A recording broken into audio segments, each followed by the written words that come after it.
Welcome back to the Young Adult Survival Guide. Today, we are going to actually do a special interview with the Enneagram coach, Lindsey.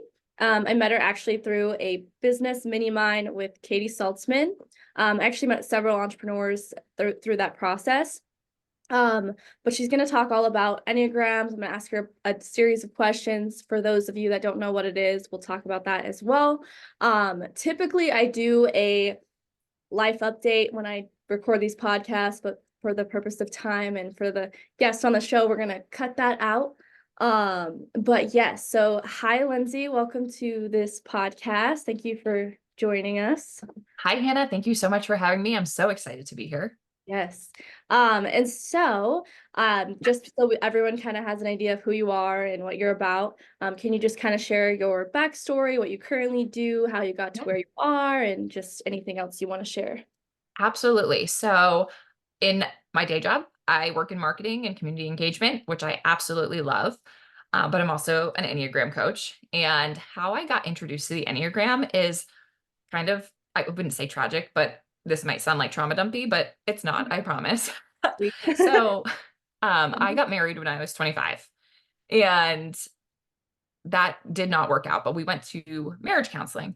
And our marriage counselor suggested that we both take Enneagram tests, and maybe that would help us learn to communicate better and all that stuff. So that was my first introduction to the Enneagram.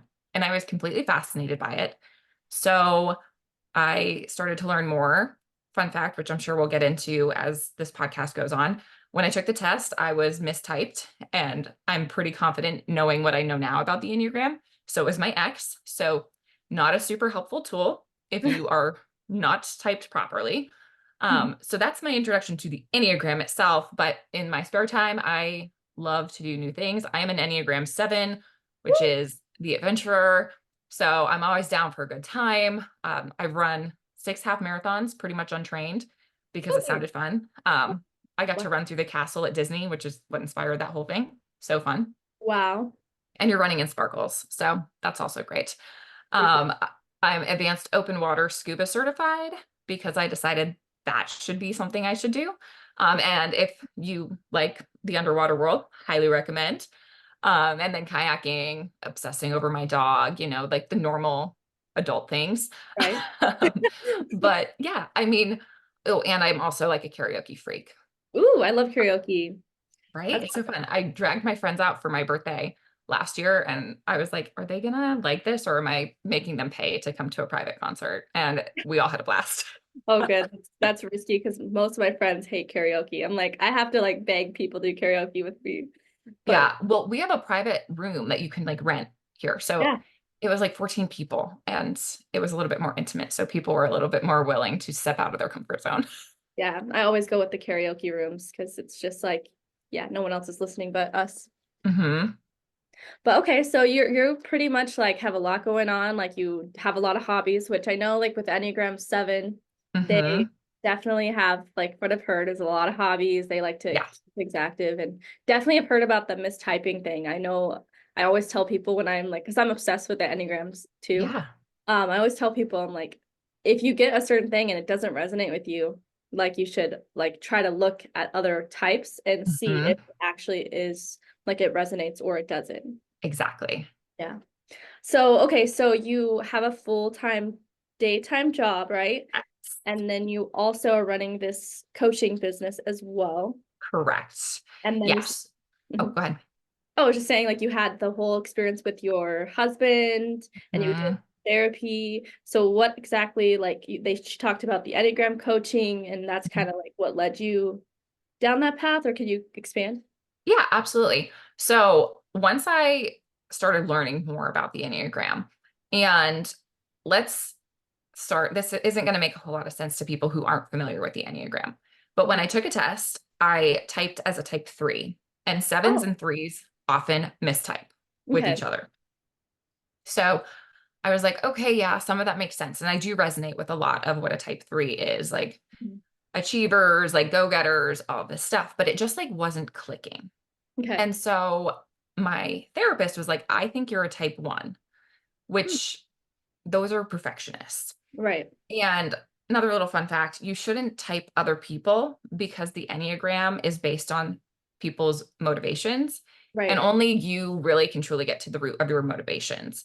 So I went for probably 2 years. So my first introduction to the Enneagram was in 2019.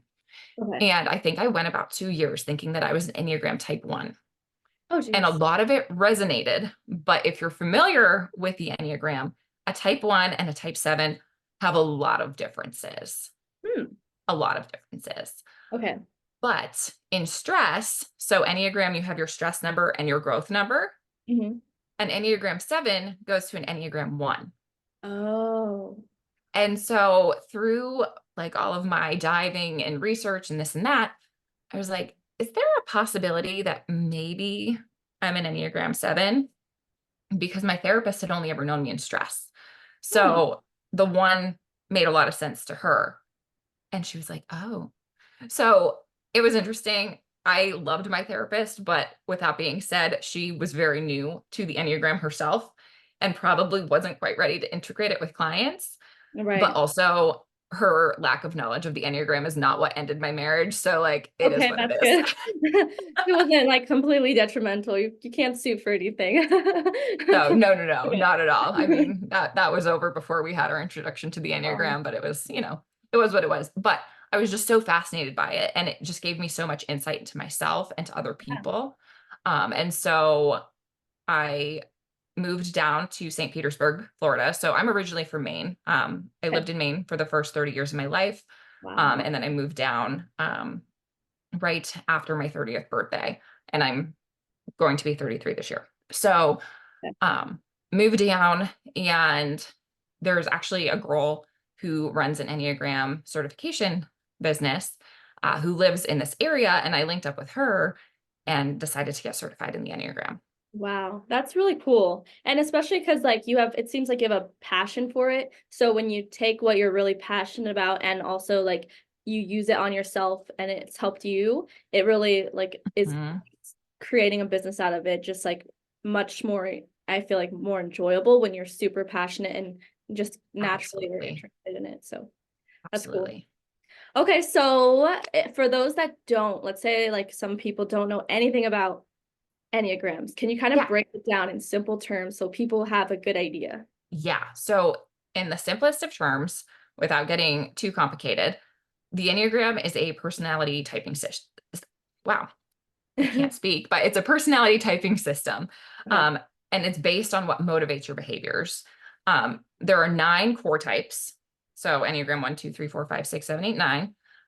No type is better or worse than the other.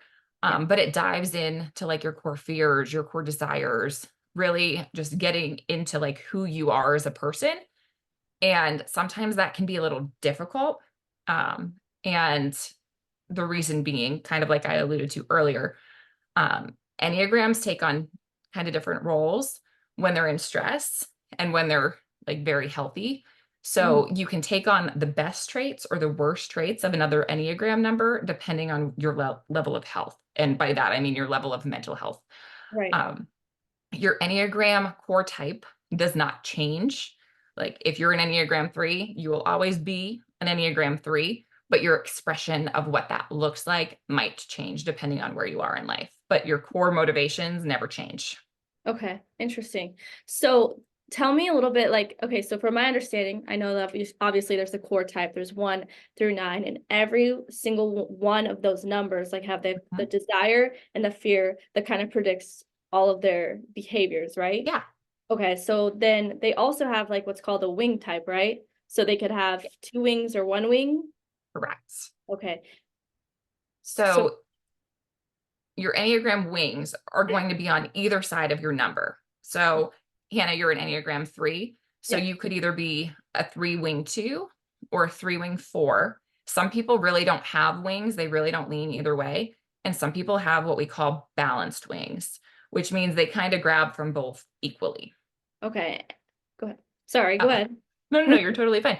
A lot of people, when they take tests, they'll get scored. So, like, you might show up as an Enneagram 3 as your highest result, and then an Enneagram 1 and an Enneagram 8. Like, and people think that how they score is their wing. So sometimes you'll see people say, I'm an Enneagram 3 wing 1.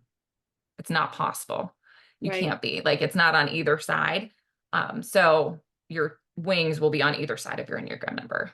Okay. And so just so like people that are listening that maybe don't understand that, like, does it the wings from what I've heard is Hmm. like they're kind of like a little bit of opposites to your main type. Like but if you have two wings that are relatively close, like if I have a 2 and a 4 that are very much like almost like in alignment with the 3, that's like the healthiest or the most balanced version of me.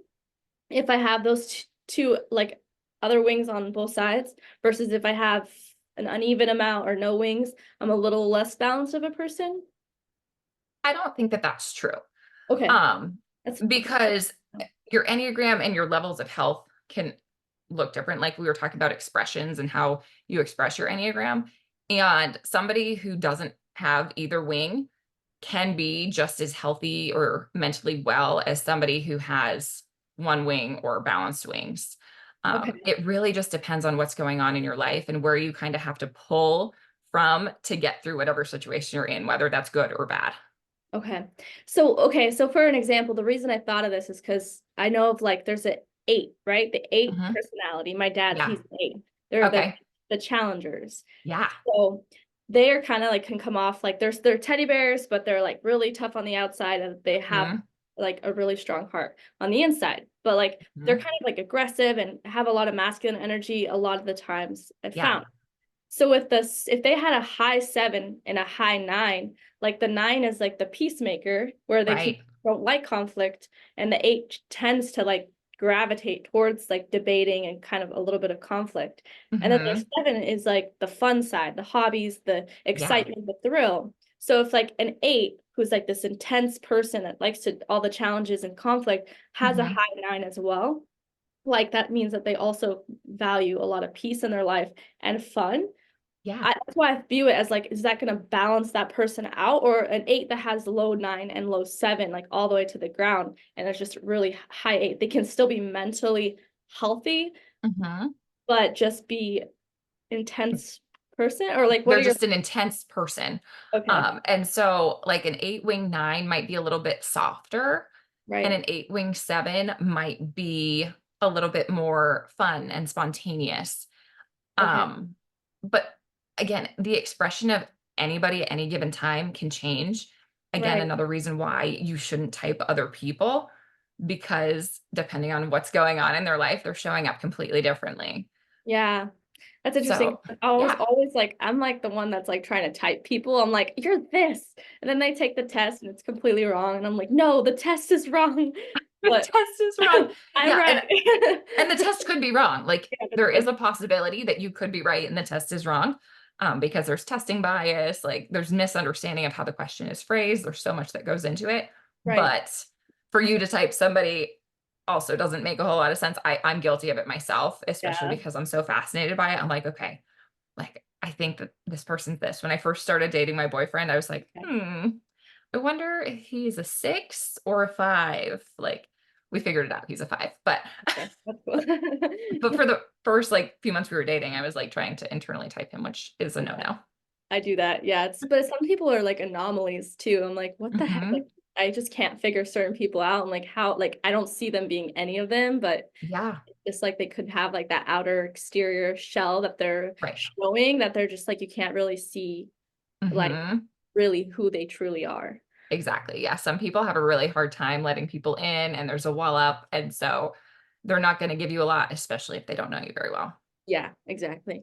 Okay, so I'm just gonna look at here what I wrote down. So, Yeah.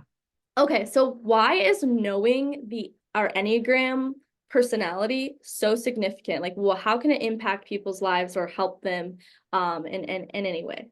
That's such a great question. So, the Enneagram and knowing your type when you're typed properly is so helpful because one, it gives you such a deep insight into who you are as a person and can kind of help you unravel certain things and like what makes you tick and why you do certain things. Because I don't know about you, but there's been times in my life where I've been like, why am I doing this? Like, this doesn't make any sense. Yeah. Or I'll be doing something and like somebody else will be completely appalled by it And I'm like shamelessly like, why? Like, what's wrong with this? Like, Yeah. this makes total sense. And so when you start to understand yourself, you can also better understand other people, regardless of whether or not you know their Enneagram type. Right. So I had this aha moment. This is kind of funny, but I've never understood people who are terrified to like call and order pizza. And I realized like Oh, people don't do that anymore, really. Like you can do it all online. But in true. college, like I had friends who were terrified to call and order pizza. And I'm like, why? Like you're just like calling and saying, hey, I'll take a cheese pizza. Yeah. Like we're fine. One, like they're more introverted, right? Introverts don't necessarily like to talk. But there's another possibility that like their Enneagram type might be like motivating certain behaviors and there's some fears and underlying fears there. Whereas True. as an Enneagram 7, I'm like, I'll talk to Yeah. anybody about anything and I'll probably overshare and it's totally fine. Yeah. But that's like a very simple example. Right. But when you know your Enneagram type, you can give yourself grace for the behaviors that you might not love. Yeah.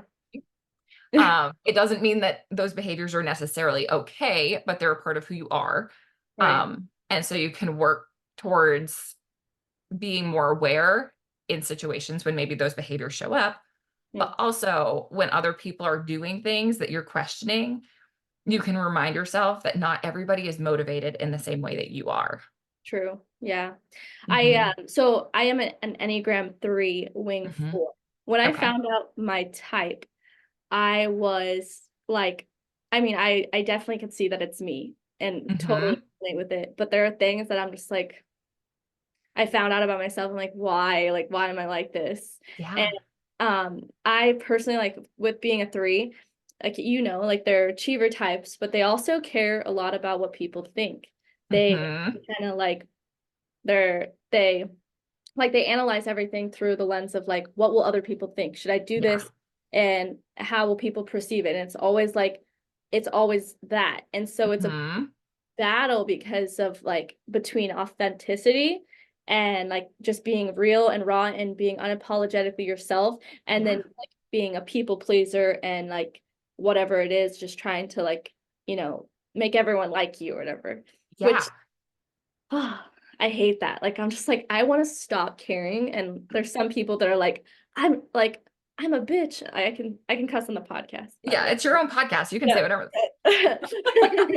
But like they're like I'm like and they're like, "Oh, you're what?" They're like, "Yeah." And like they're proud of that. They're like they're okay with being that way because they're Hmm. nice, but they're also can be like a bitch. And I'm just like I am so scared of like people not liking me, so I'm always like I gotta be nice. I gotta do this. And I'm like, if something rubs the wrong way, I like have to like be like filter myself a lot. And Yeah. I just want to like allow myself to be free and allow myself to just act how I want to act. And those who appreciate me for me will just gravitate towards me. And those that are not meant to be in my life, they'll just walk away. Yeah. It's just that's the struggle that I deal with my Enneagram type. Totally understand. So your reaction to finding out your Enneagram type is Oh, totally normal yeah, because it's kind of like taking a mask off entirely, right? Like you yeah, feel very exposed right. and it starts to hit the nail on the head a lot of the time. Now, for you as an Enneagram 3, this is some advice that I also follow. Yeah, So when you want to be more assertive or more confident, you said your dad is an 8, yeah, right? So eights generally are not afraid to show up completely authentically as how they are. They're going to tell you exactly what's on their mind, you know, whether you are ready for it or not. yeah, And usually it's coming from a place of love and protection. yeah, But when you see like your dad being maybe confrontational, justifiably confrontational, right? yeah, And then you see how other people react, a lot of people just accept that, right? yeah, Like true. when, and you don't have to answer Sometimes. this question, right? Sometimes. But I'll use this example. So you order something in a restaurant, right? Mhm. And it comes out not the way you ordered it. Okay, There are some people terrified to send that food back. right. They're people pleasing. They don't want to cause conflict. An Enneagram type 8 is probably going to send that food Yeah, back. 1,000%. And so long as they are respectful about it, the waiter or waitress is going to take that food, get it fixed, bring it back, and there's not going to be a problem. True. Right? Yeah. So when I'm having issues like that, where I'm like, I want to confront something, but I'm fearful of how this is going to present, I channel other people that I know who have done the same thing and the outcome has been fine. Huh. Okay, that's true. And it's given me this like different sense of belief in myself. Huh, that's really good. That's a good and here's the I what I noticed is also we have a little bit of all the types in us. Yeah. We're like a little bit of everything from everyone. Hmm. And obviously there's the main one that kind of dominates based on our desires and our fears, but it's true that we technically can channel other like personalities or other like Right. traits from those personalities. So that's yeah, that's good. That's a good tip. And with my dad though, he definitely has like him and I like sometimes but Understandable. yeah. Yeah. So um but for your type but for your type you're a 7 and I always just Mhm. use sevens. I'm like what like I don't see anything wrong with the sevens. I'm like I feel like those are the Oh, perfect personality. I'm like they just have fun all the time. They enjoy life. They're like I don't know. I'm not like girl. I'm like I'm I'm laughing because seven. you're right. We have a lot of fun. Yeah. But the one thing that like I hate about myself the most is like I start a lot of things and Yeah. I finish not a lot of things. Okay. Got you. So everything sounds fun, right? Sevens, we have some FOMO issues. Yeah. And I want to do everything and I want to do it now. And I don't give myself time to pause. Okay. So I have guitar sitting in the corner of my apartment. I was going to learn to play guitar. I think I like kept that up. That one was a longer one. I think I kept that up for a year before I was like, I'm done. I can play like 8 songs maybe. Um, Good though. but that was like an impulsive decision. Right. And then I was going to take up hand lettering because I just thought that was like so fascinating and fun. Yeah. And I got bored with that after about a week. And Okay. so that went away. And then I was going to become a photographer. So I dove headfirst into buying all the photography gear. I do pick up my camera once in a while and I've taken some beautiful photos. So that one I'm like calling a half win. Okay. There you But I go. have this like drawer where my hobbies go to die. Okay. So being an Come Enneagram 7 has cost me a lot of money. on. Okay. But since discovering I am an Enneagram 7 and that I can be really impulsive, Yeah. I try to give myself 48 hours to think about something before I make an expensive purchase. And if Okay. after 48 hours I still want to do it, then I will likely move forward with it. Hmm. So when Yeah. I decided, oh, sorry, I'm go sorry. ahead. Go ahead. Go ahead. Okay, yeah. So when I decided I wanted to become a certified Enneagram coach, I'm super fascinated by it. It's been so helpful in my life. I want to introduce it to other people and have them learn it as well. But when I wanted to become certified, that it was a big investment. And so I reached out to the girl who was doing the certification. I was like, I want to do this. I'm telling you I want to do this. But as an Enneagram 7, I need to pause and I need to give myself 48 hours. And my impulsive side was like, I'm going to do it. Like, why am I not just investing now? But I Right. gave myself 48 hours and it makes it a little bit sweeter when I give myself that pause. Right. So yeah. So, I mean, that's the thing though. Like, I am like similar in that way though. Like, I kind of start a lot of stuff. And I Hmm. also like I finish a lot, but I also there are things I don't finish, especially with like there's been businesses I've wanted to create, like try to create, and I just Hmm. that's like the one thing I don't keep up with. I'm Yeah. also in my 20s, so like I've tried and experimented with a lot. Yeah. Um, I've tried to learn Spanish. I got Duolingo and like a year subscription and didn't learn Spanish. And like I also I don't know, I just like I started a women's practice for soccer, which I loved, and I feel like it was good for a season. And then I Hmm. was like, all right, I'm shifting and I need to pivot and focus more on something else because it's just kind of like it's no longer it wasn't serving me. So I feel like in some way, like there's like there's good in starting something and experiencing it and then learning Hmm. yourself and realizing like it no longer serves you and to like let it Yeah. go and move on to something else that's going to bring you joy because at the end of the day it's like it's going to bring you joy and you get joy from it. And then the moment it's Mm-hmm. not bringing you joy, you should be able to discard it. Because I don't even know if like there's value in like starting and completing something, especially if that thing is not serving you. So it could Yeah. like, yeah, you wanted to learn guitar, but was it serving you to keep playing? Are you gonna be like a professional guitarist or I like, mean, funny you mentioned that. I thought I was going to be the next Taylor Swift, but oh my turns God, out I'm not. So. Did that's funny. Funny you mentioned it. That's funny. But But yeah, no, but I think that is a good attitude. I think there are some Enneagram threes out there who would tell you like once they start something, they are in it. Like they are not letting it go. They're completing it from start to finish. But again, like there's so many different variables that go into that. So yeah, I mean, I think it's healthy to have that self-reflection. yeah. Yeah, because I actually in my mindset it was like I felt a lot of guilt from stopping things, but then Hmm. I just listened to a lot of podcasts and stuff where it's like, okay, it's okay to stop things. So I think I Yeah. had to work through that because it was a lot of shame and a lot of guilt for Yeah. stopping what I started. But yeah, I mean, there's things I've committed to and I've like finished and like Yeah. continue to do, but it just Yeah. And depends. like you said, you are in your 20s and you're how old are do you talk about how old you are on this podcast? Yeah, I'm Great. 26.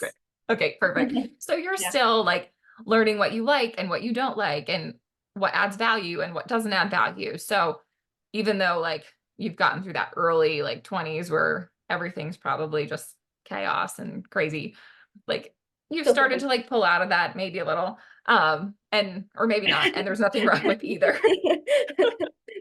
Sometimes I'm like I don't feel like I'm 32, Uh, but that's fine. yeah, it's But fun. you're still trying a lot of things out. And so I think it's really awesome that you are willing to like let things go and that you've released that shame and worked through that. Yeah, I appreciate that. It's been a battle. Yeah, for sure.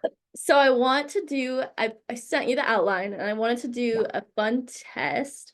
Let's see. Okay, so I already said I'm an Enneagram 3, you know that. Um, Yes. and I just, if you can, I don't know if this is in your wheelhouse or if this is something you Hmm. do, but I want you to see if you could tell me something about myself that I haven't shared with you based on what you know about me being a 3 wing 4. Yeah. So I'm going to put a little disclaimer here. I did this part before you and I started this conversation today. Okay. So some of it you have already revealed, but I Okay. can prove that it's like written on paper. See, okay. Dang. Yeah.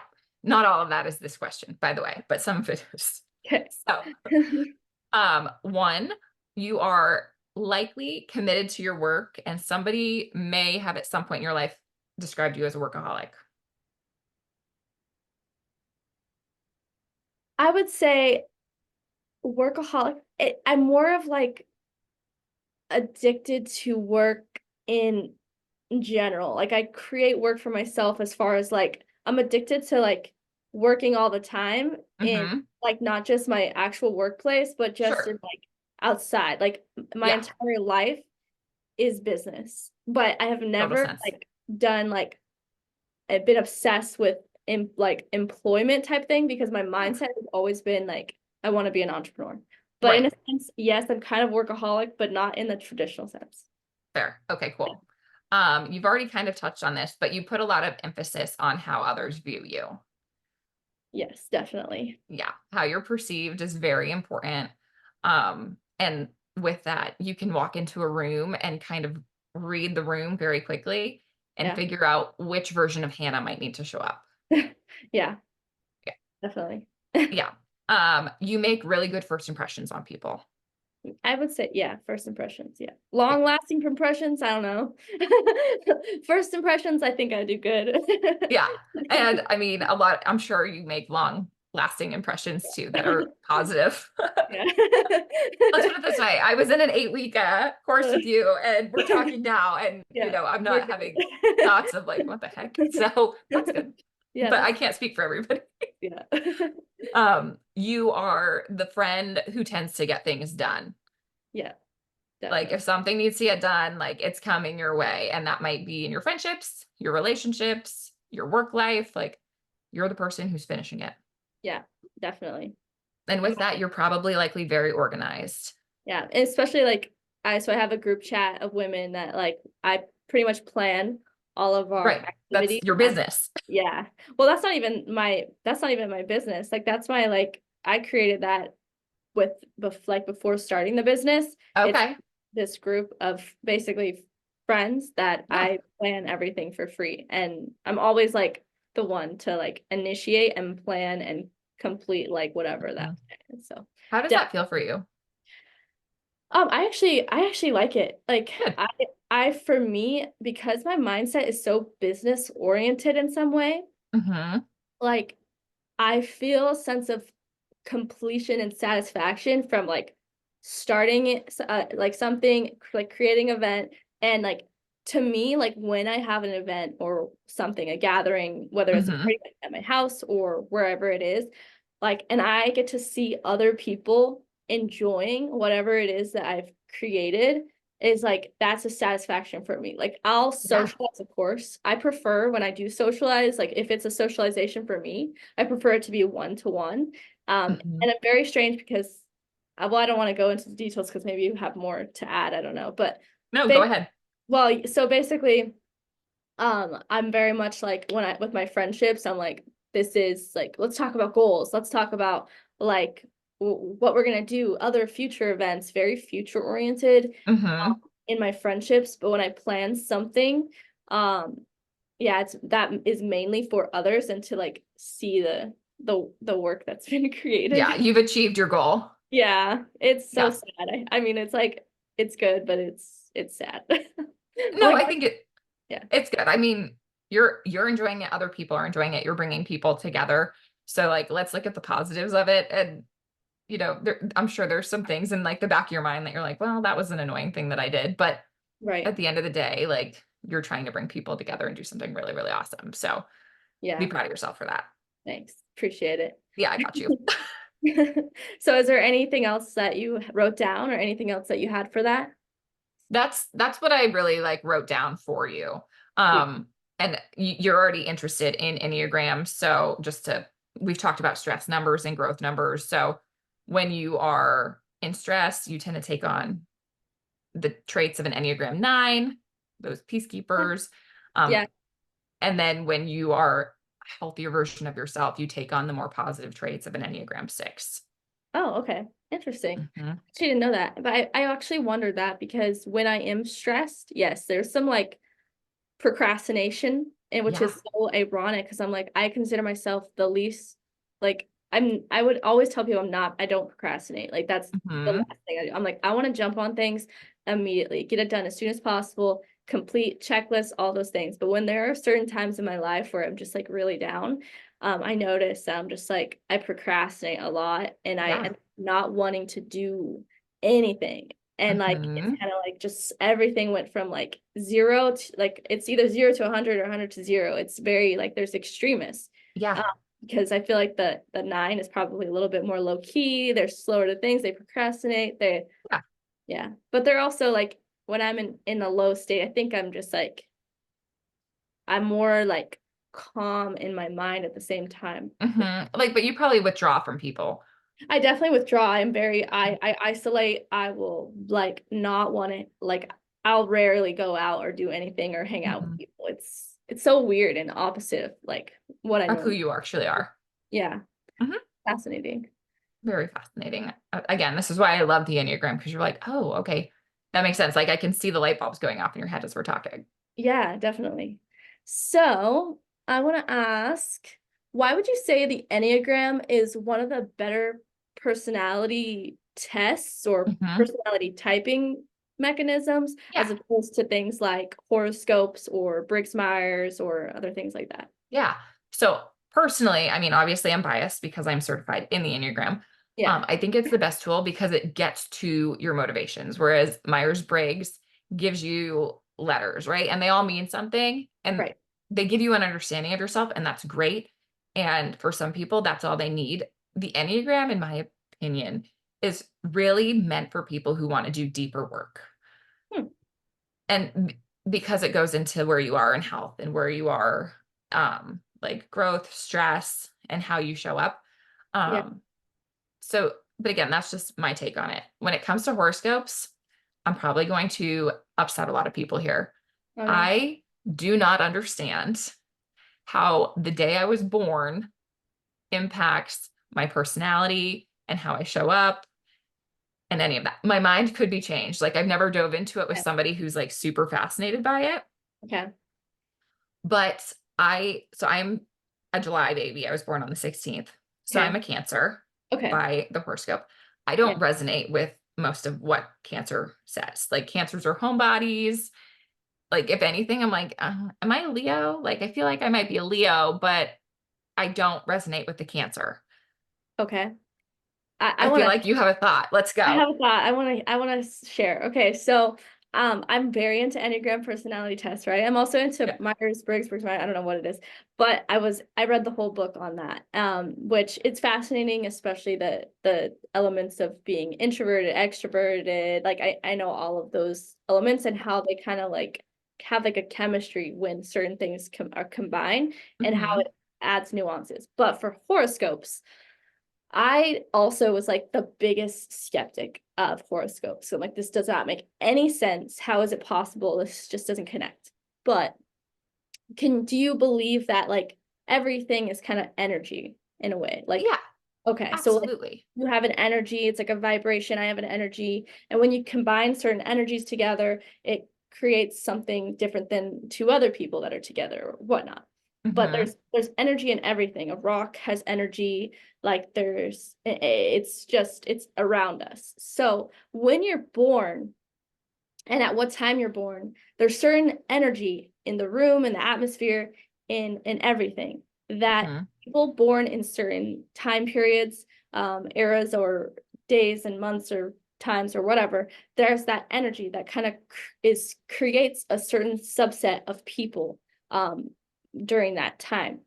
And why maybe you don't resonate with your personal horoscope, which is Cancer, is probably because you don't know your moon type or your rising.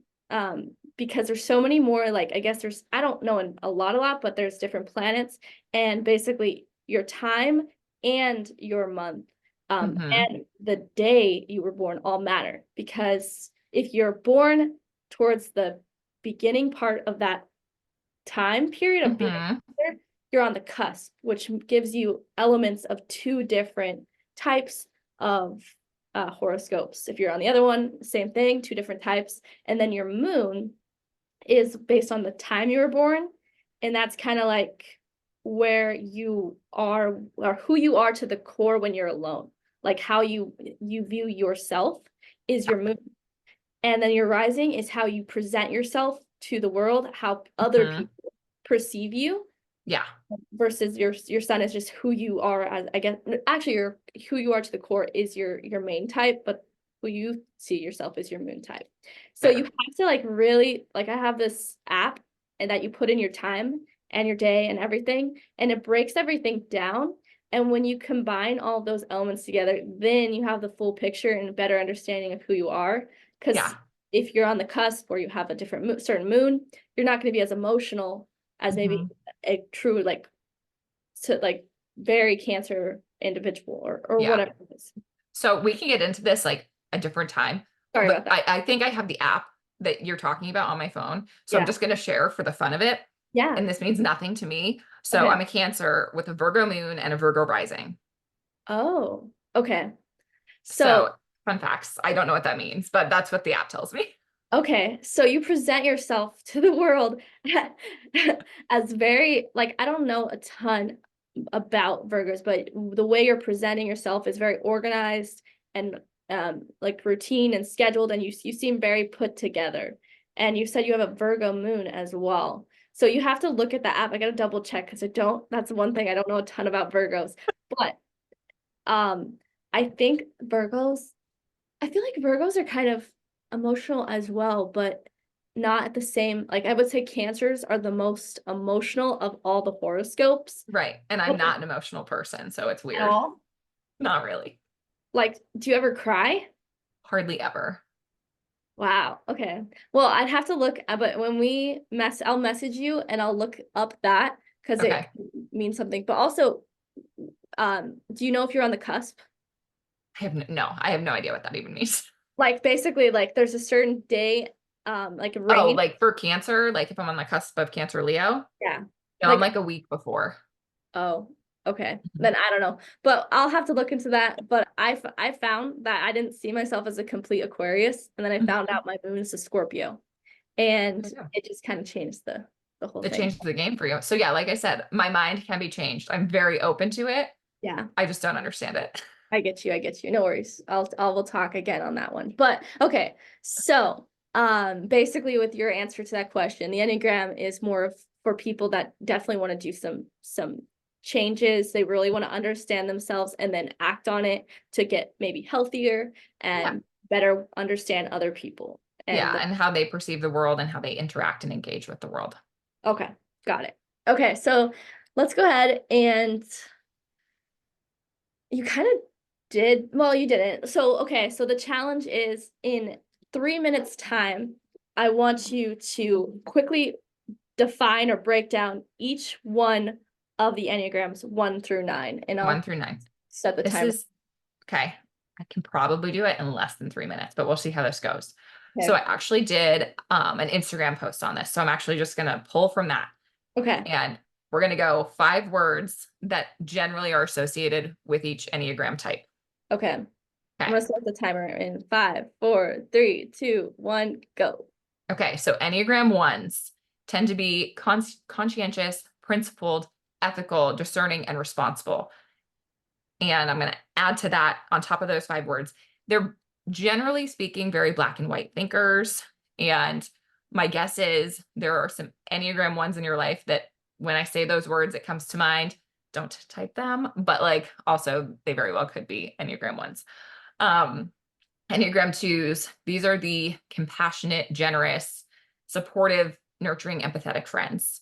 Um, a lot of women, fun fact, mistype as Enneagram twos when they are first introduced to the Enneagram because we live in a society where women are supposed to take on a nurturing role. So Interesting. a lot of women think that they're type twos, and they very well could be, but they also very well might just be trained to show up that way. Right.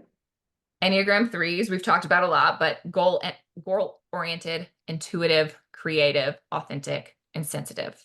Hmm. Nope, I lied. I That's was like, wrong. I was like, You're like, nope. I'm authentic. like I'm like, as I'm saying, I'm like, this is wrong. I was reading 4, so we just got a little preview.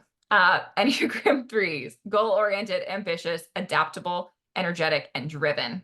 Okay, Those that makes probably sense. resonate a little bit more. I was just testing you, Hannah. I wanted But to I mean, see, technically 4 resonates as well. I'm like, oh, that right? makes sense like for a different, but yeah, yeah, Right? I get Because you. you're a 3-wing 4. Yeah, So 4s are expressive, intuitive, creative, authentic, and sensitive. yeah, okay, 4s want to be like really seen as unique. yeah. Enneagram 5s are independent, curious, rational, analytical, and insightful. These people will likely research the shit out of everything. Mm-hmm. They want to know everything about everything, which is great. Like they're great trivia partners. Enneagram 6s, trustworthy. 57 seconds. Go ahead. Okay, trustworthy, loyal, reliable, prepared, and devoted. These are the people that you want packing before you go on vacation. They're not going to forget a thing. Yep. 7s, adventurous, optimistic, joyful, spontaneous, enthusiastic. We've talked a lot about them. 8s, courageous, confident, protective, assertive, and decisive. We've talked a lot about them. 9s, harmonious, patient, easygoing, accepting, and diplomatic. How did we do? Perfect. You had 33 seconds left on the clock. You did it. Completed the challenge. Great. Um, Also, side note, it's so interesting to me because my mom is an Enneagram 9. Mm. My dad's an Enneagram 8. So how they get along, I don't know. Yeah, so I think that brings up a really good point because no any like people often will ask like which Enneagram types are most compatible Yeah, because like we were talking about horoscopes earlier, like certain horoscopes are more compatible. compatible or whatnot. No Enneagram type is like more compatible with the other one. It's all in how they communicate and like learn each other. Okay. So, for example, like I'm an Enneagram 7, my stress number is a 5. So Okay. I was like kind of concerned when I started dating my boyfriend who's an Enneagram 5. Yeah. Sorry, I got that wrong. My Enneagram stress number is a 1. My growth number is a 5. Okay. As a 5, his stress number is a 7. Okay. And I was like, okay, so I take on the best parts of his number when I'm like super healthy, right? But Yeah. he takes on the worst parts of a 7 in stress. And I'm like, how is that going to go? Like, Yeah. am I gonna like influence bad behavior? I don't know. And that Yeah. hasn't happened yet. Okay, So that's good. That's good. I have heard though, I have heard that like certain types though are more compatible or it's easier to get along. Like for instance, like I found that I get along really well with nines, but I feel like maybe everyone gets along well with nines. yeah, But nines are generally like they're harmonious, they're peacekeepers. yeah, And so they'll bring the group together in a different way because they want everybody to feel seen and feel heard. So that makes a lot of sense. yeah. But yeah, no, I mean, I'm sure some people would disagree with me and say certain Enneagram types definitely shouldn't date other Enneagram types. I do not believe that. Okay. I respect that. And I also think that like because we're all like human, there's a connectedness between everyone and that even though like you're type 7, I'm a type 3, I have actually a lot of 7 in me. I also have a Mhm. decent amount of 8 in me.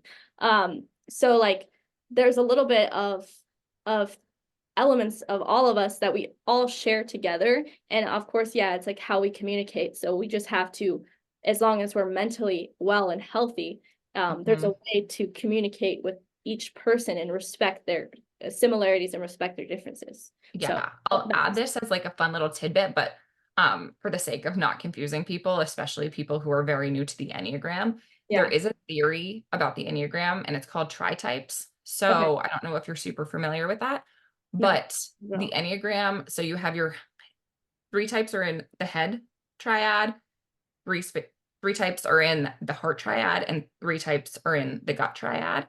Wow. And so the idea of tri-types is that you have an Enneagram number in each of those spaces. Okay. And so that's why you pull from each number. Huh. Again, just a theory. But it's super helpful for some people, and some people like really believe it. And so they'll tell you their tri-type is like a 4, 7, 8. Hmm. But yeah, Do you believe in that theory? Like, do you resonate with that? I do to a degree. But I also want to keep it like super transparent here. And as a fairly new certified Enneagram coach, I focused my like learning in more of the basic stuff Okay. rather than the theories.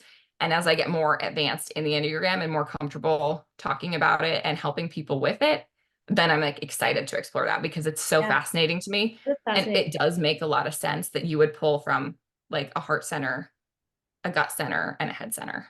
Yeah, I think that makes sense too, because like I feel like I have like there's some moment, but of course then there's the stress and the healthiness that causes you to pull from other places. But Mhm. I definitely feel like there's got to be more like depth and explanation why there's like you take a group of sevens to put them together, a group of threes and put them together. There's still, and even if they have the same wing type, there's still some differences in the way that they Mhm. behave. And maybe there's like a deeper way to like dive into Mhm. that. Maybe like, oh, this person has this certain triad and this person has this certain triad, which causes them to be different, I Yeah. guess.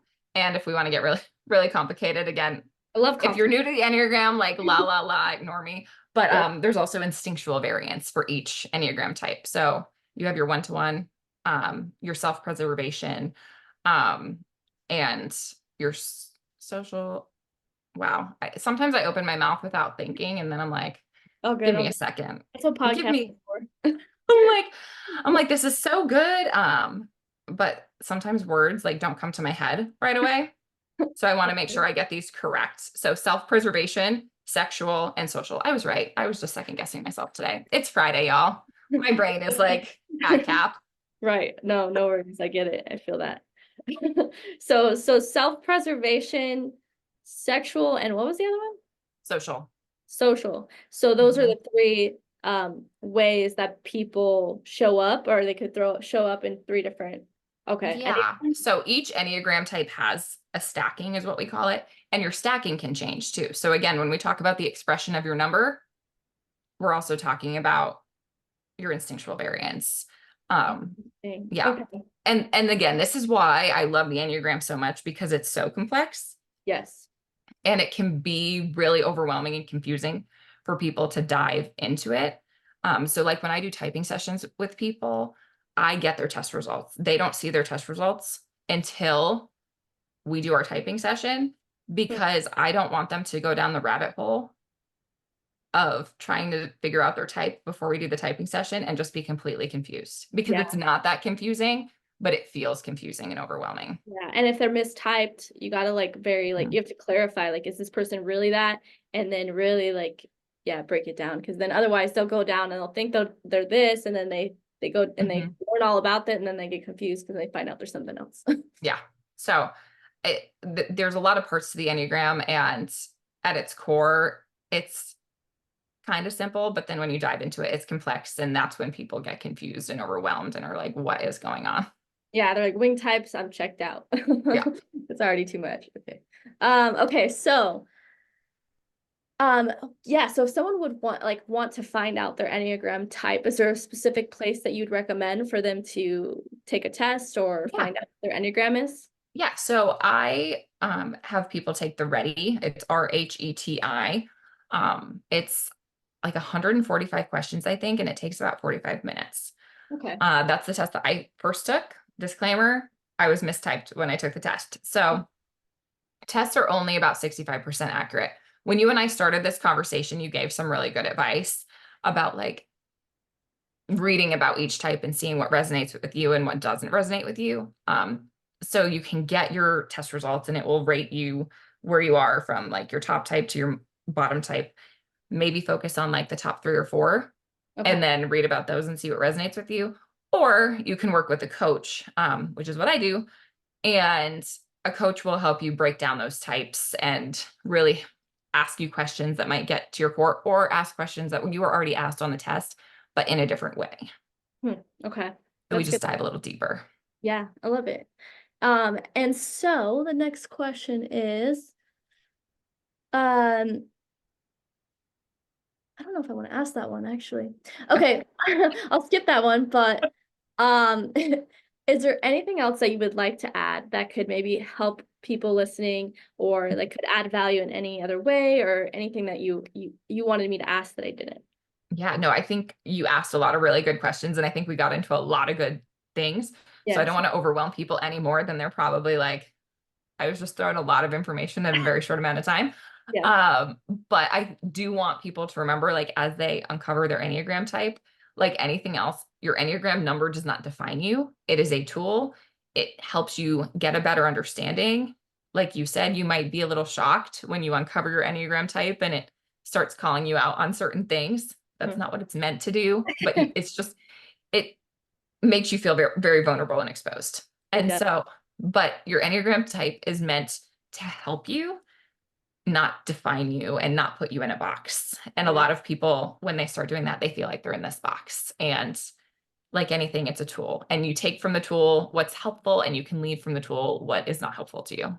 Yeah, and I think that's a really good point because like some people also like despise all personality tests. They're like because they're so Mhm. fearful of being placed in a box and being told like they refuse to be like told like or get labeled, which completely understand like certain labels can really restrict, but if you view it like you said, which as a tool, not like a end all be all, but as a tool to just help you gain a deeper or better understanding but not let it control you or stop you from like growing. Because I think some people will take the test and be like, I'm this way, I'll forever be this way. I can't Mhm. get out of it. But in this case with the Enneagram, they show that there's like the weaknesses or like the stress zone or like the The strengths and the weaknesses and the yeah growth and the, yeah, yeah the and the growth and the stress. stress. So you can like really be like, okay, like I'm in this state at this time, but there's room for improvement and bettering Mhm. myself, which I think is that's pretty cool.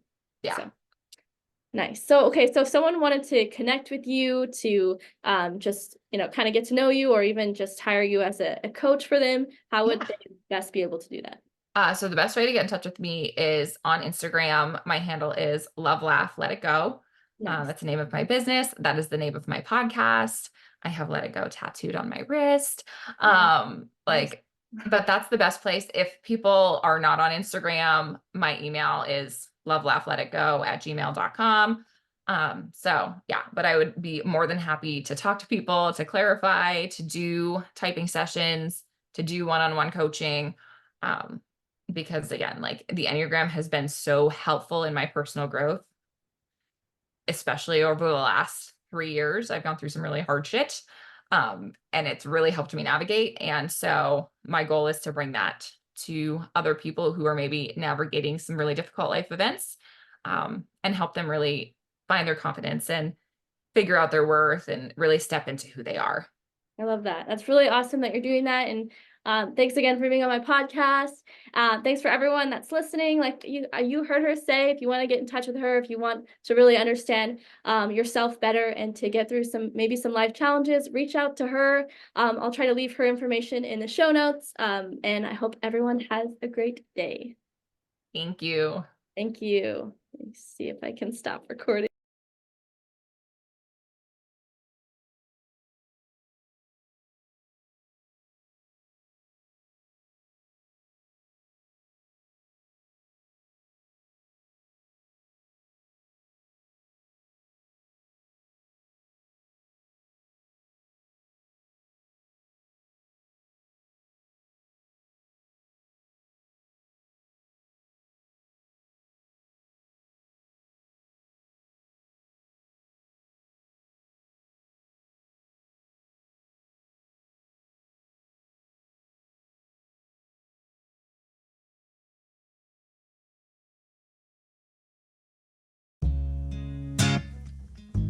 All right, that's it for today's episode. Thank you so much for taking the time out of your day to listen to this podcast. I hope that it helps you in some way. If you haven't already, please subscribe to be notified of future episodes. And if you think it may help others, please share this on your social media. And I hope you have an awesome day.